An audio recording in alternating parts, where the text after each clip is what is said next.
What's up, everybody? It's your boy CB back at you with another video.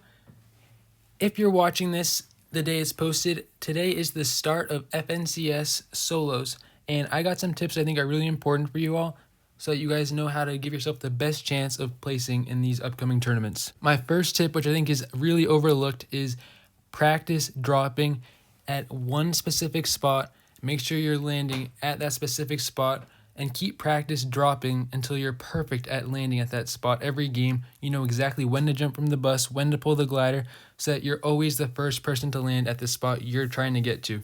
And I don't mean just like one drop spot, like one location on the map, like lazy or authority. I mean like one specific chest, one spawn, like know exactly where you want to be so you'll always be there first.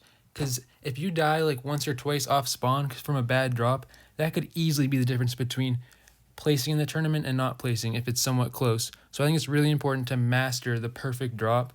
That way you just won't die off spawn as much. I'm going to try to keep this video as short as possible. I'm sure you all who are in Champion League about to play this tournament are all pretty good players. So the basic tips I'm not going to go too in depth with. But when you look at the scoring for this tournament, kills look pretty important. If you can get a 20 kill game early on when it's a little easier and there's not as many good players, that could easily give you enough points to maybe qualify for the following rounds if it's like the open league or something. So I think the play is going to be early game, go for the highest kills you can get in like the first couple games, and then after that maybe play for end game. That's probably what I'm going to be doing personally. If you're really good, maybe go for like high kill games every game if you can, but that's too intense for me. But yeah, I would recommend keeping in mind the milestones for points for placement. Like if you're going to want to know that if you're one away from the top 30 players, you might want to like pause fighting if you're mid-fight or something, lock up the placement point, and then continue the fight. Just because you're not going to want to risk missing out on easy placement points if you're like right next to the next milestone to lock up another placement point.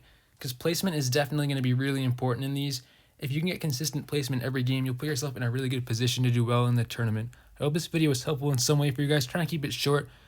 Thank you all for watching. I'll see you on the next one. Peace.